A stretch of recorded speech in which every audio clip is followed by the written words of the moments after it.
कोई खबर है। इसके बाद में लेकिन आज जो खबर मार्केट में चल रही है वो खबर ये है कि चूंकि आज देश में ईद मनाया जा रहा है और ईद के समय पर सुर्खियां ये हैं कि कश्मीर का एक गांव जहां पर 4000 से अधिक लोगों की आबादी है, उन्होंने ईद ना मनाने का फैसला किया। उन्होंने त्योहार को खुशियों के साथ सेलिब्रेट ना करने का फैसला किया।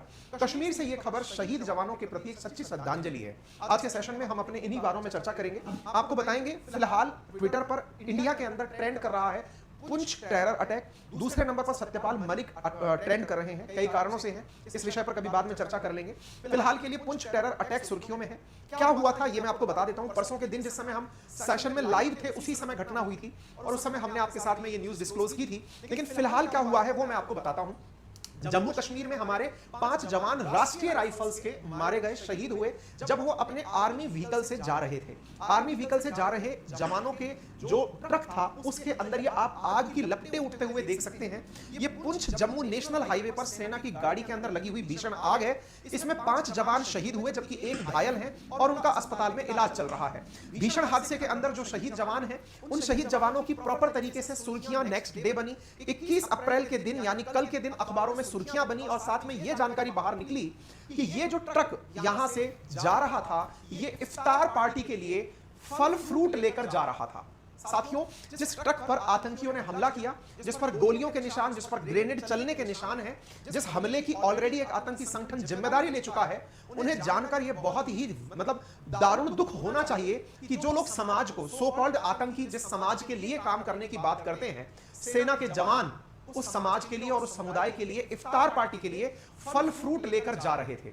ऐसी स्थिति में विलेजर्स ने कहा है कि वो ईद सेलिब्रेट नहीं करेंगे। इफ्तार पार्टी साथियों रमजान के समय पर, जो रमजान का महीना पूरे महीने अभी चला, इसमें दिन भर रोजा रखने वाले जो मुसलमान होते हैं वो रोजा रखने के बाद इवनिंग में जब अपना रोजा रोजा तोड़ते हैं या उपवास खत्म करते हैं, रोजा खत्म करते हैं, उस समय पर जो उनके द्वारा भोजन ग्रहण किया जाता है उसे इफ्तार कहा जाता है। चूंकि नेहरू जी के टाइम से इफ्तार को समाज के लोगों के बीच मिलन जुलन के लिए बुलाया जाता था। विभिन्न समाज के लोग आपस में इफ्तार के समय आपस में एक दूसरे से मुलाकात किया करते थे, इसलिए शब्द बन गया इफ्तार पार्टी। तो इफ्तार पार्टी के लिए यह फल फ्रूट लेकर के ट्रक जा रहा था और इस ट्रक पर आतंकियों के द्वारा हमला किया गया। इसी कारण से साथियों यहां पर ये लोग जो समाज के अंदर सेना के द्वारा एक मिसाल कायम करने का प्रयास किया जा रहा था, उस मिसाल को तोड़ने में कामयाब नहीं हो पाए। क्यों नहीं हो पाए कि जिन लोगों के लिए ये इफ्तार के लिए सामान ले जा रहा ट्रक था, उन लोगों ने उनको श्रद्धांजलि देते हुए कहा कि वे ईद सेलिब्रेट नहीं करेंगे। ये उन आतंकियों के चेहरे पर करारा तमाचा है। आज के सेशन में हम इसी विषय पर चर्चा करेंगे। फिलहाल एक आतंकी संगठन जो लश्कर ए तैयबा और जैश ए मोहम्मद से कनेक्टेड है, उसने इस हमले की जिम्मेदारी ले ली है और उसने इस हमले को अपने द्वारा किया गया कृत्य मान लिया है। कश्मीर में और देश के विभिन्न इलाकों में सेना के शहीद हुए जवानों के प्रति श्रद्धांजलि अर्पित की जा रही है। इतना ही नहीं, कश्मीर में पाकिस्तान मुर्दाबाद के नारे लगे और नापाक इरादे शेम ऑन यू पाकिस्तान करके लोगों ने नारे लगाए। शहीद जवानों में हैं हवलदार मनदीप सिंह, लांस नायक देवाशीष बसवाल, लांस नायक कुलवंत सिंह, सिपाही हरकिशन सिंह, सिपाही सेवक सिंह। इनमें से 4 जो सिपाही हैं, ये जो सैनिक हैं, राष्ट्रीय राइफल्स के सैनिक हैं, ये 4 सिपाही पंजाब से हैं और इन पंजाब से सिपाहियों को पंजाब सरकार द्वारा 1-1 करोड़ रुपए इनके जो परिवारजन हैं उन्हें देने की बात की गई है। एक उड़ीसा से बिलोंग करते हैं। हम अंकित परिवार की तरफ से इन शहीद परिवारों को या इन शहीदों को सच्ची श्रद्धांजलि अर्पित करते हैं और इनके परिवारों के लिए ईश्वर से प्रार्थना करते हैं कि वो इन्हें इस दुख की घड़ी में इस दुख को सहन करने की शक्ति दे। साथियों, जब आप इस तरह की घटनाएं सुनते हैं तो आपके मन में एक बहुत ही जेन्युइन सा प्रश्न खड़ा होता है कि अपने घर से इतना किलोमीटर दूर एक सैनिक देश के लिए, देश को बनाए रखने के लिए किस हद तक काम कर रहा है। आप देख सकते हैं कि एक सैनिक जिसकी जिम्मेदारी देश के अंदर सुरक्षा व्यवस्था को मैनेज करना है, एक सैनिक जो देश के अंदर सीमा से दुश्मन की एंट्री ना हो जाए इसका निर्धारण करता है, देश में आतंकी हमले ना कर दे उसका भी निर्धारण करता है, लेकिन साथ ही साथ समाज को बना करके साथ लेकर चलने का भी कार्य करता है। हमारे देश के इन जवान सैनिकों को, इन सैनिकों को, जवानों को जिन्होंने हमारे देश को एक सूत्र में पिरोने के लिए अपने प्राणों की आहुति दी है, ये सच्ची श्रद्धांजलि के काबिल हैं। और मेरे प्यारे साथियों, ऐसे ही शहीदों की कहानी जिन्होंने देश में रहते हुए तो मन में एक संचार होता है, एक भाव पैदा होता है। भाव क्या पैदा होता है कि सैनिक के परिवारजनों पर क्या बीत रही होगी।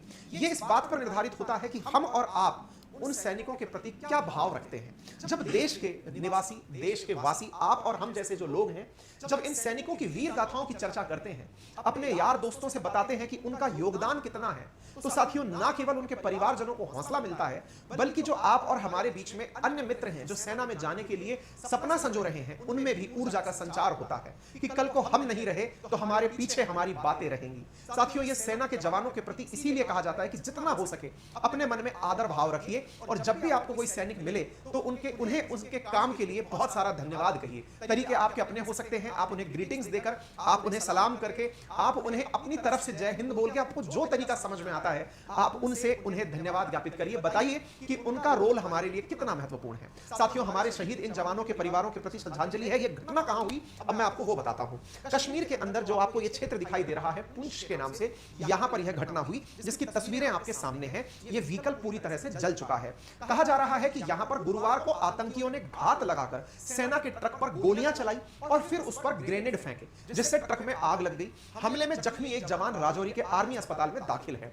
भिंबर गली से पुंछ की तरफ यह ट्रक जा रहा था और पुंछ की तरफ जा रहे रास्ते में बारिश हो रही थी, विजिबिलिटी भी काफी कम थी। आतंकियों ने इसी का फायदा उठाकर भागने का प्रयास किया। साथियों, देश भर के राजनेताओं के द्वारा इस पर अपनी श्रद्धांजलि अर्पित की गई है। रक्षा मंत्री अरविंद केजरीवाल जी, राहुल गांधी जी, प्रियंका चतुर्वेदी जी, तमाम जो हमारे राजनेता हैं उनके द्वारा भी इस पर श्रद्धांजलि अर्पित की गई है। और जो पंजाब सीएम हैं उनके द्वारा यहां पर इनके लिए मुआवजा राशि भी अनाउंस की गई है। अब इसकी जिम्मेदारी किसने ली? जिम्मेदारी ली है साथियों, जैश ए मोहम्मद से एफिलिएटेड एक आतंकी संगठन है जिसका नाम है PAFF। ये अपने आप को एंटी फासिस्ट बताता है, अपने झंडे पर स्वास्तिक के निशान में खंजर घोंपता हुआ दिखाता है।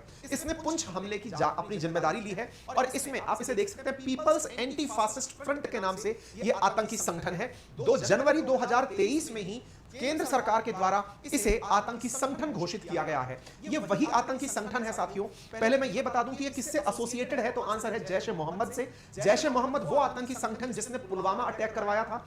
अलकायदा से यह कनेक्टेड भी है। PAFF जैश ए मोहम्मद से भी कनेक्टेड है, अलकायदा से भी कनेक्टेड है। इसमें जो ये PAFF है, इसने 2020 में वीडियो जारी करके धमकी दी थी कि अगर कश्मीर में इजराइल की तरह सेटलर्स कॉलोनी बनाई तो ये उन्हें नहीं बसने देंगे।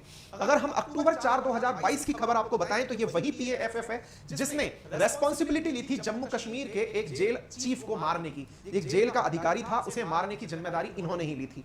ये वही PAFF है जिसको सरकार ने बैन किया क्योंकि ये जैश ए मोहम्मद की फोटो स्टेट बनके यहां पर काम कर रहा है। अपने आप को अलग से बताता है कि हम वो आतंकी संगठन नहीं है जो जैश ए मोहम्मद के साथ काम करते हो।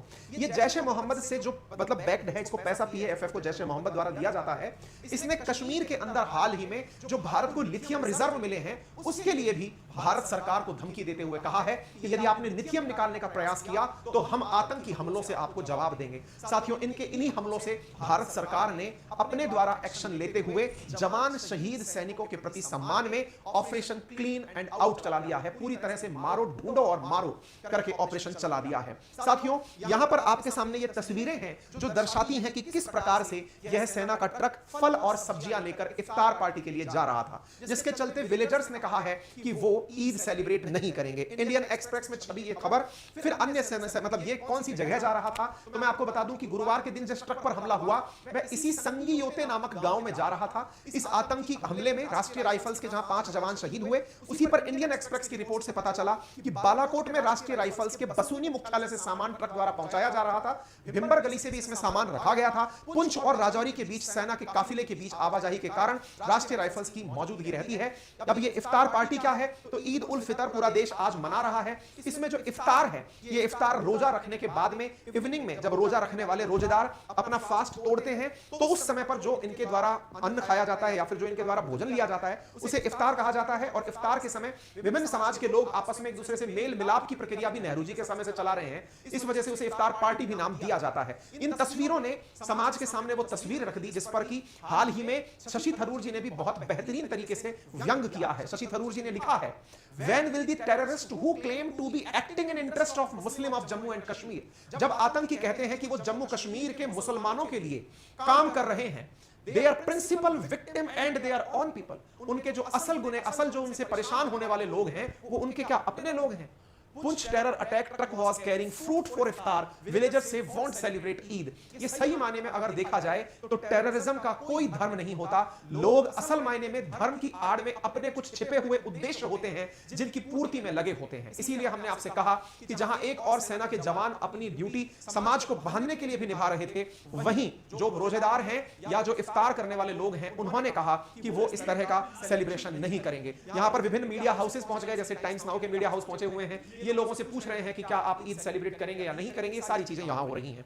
फिलहाल आगे क्या हो रहा है, तो एनआईए ने कहा है कि ये टीम को, एनआईए की जो टीम है, नेशनल इन्वेस्टिगेशन एजेंसी जो इंडिया की है, वो जम्मू कश्मीर के टेरर अटैक पर साइट पर पहुंच चुकी है और यहां पर कंबाइंड तरीके से इन टेररिस्ट को ढूंढने का प्रयास किया जा रहा है। हाल ही में पुलिस के द्वारा 12 लोगों को डिटेन किया गया है। साथ में drone, sniper dog, MI chopper सब लगा दिए गए हैं आसपास के क्षेत्रों में सर्च करने के लिए, और खोजो और मिटा दो जैसा ऑपरेशन चला दिया गया। खोजो और मारो अभियान चला दिया गया है, यानी जो इसके पीछे जिम्मेदार लोग थे उन्हें खोजकर मारने के आदेश दे दिए गए हैं। उम्मीद है साथियों आप लोगों को पूरी सूचना अच्छे से समझ में आई होगी, और अगर आप लोगों को यह सूचना समझ में आई है तो यह भी समझ में आ गया होगा कि आतंकियों के द्वारा असल में G20 में भारत की जो बैठक श्रीनगर में होने वाली है, उसके प्रति उनके द्वारा ये जो कार्य किए जा रहे हैं, ये असल मायने में उसी को ही परेशान करने की कवायद है। फिलहाल के लिए जो भी है वो आप अपने तरीके, अपने तरह से आप क्या सोचते हैं वो हमें कमेंट बॉक्स में जरूर बताएं। अगर आपको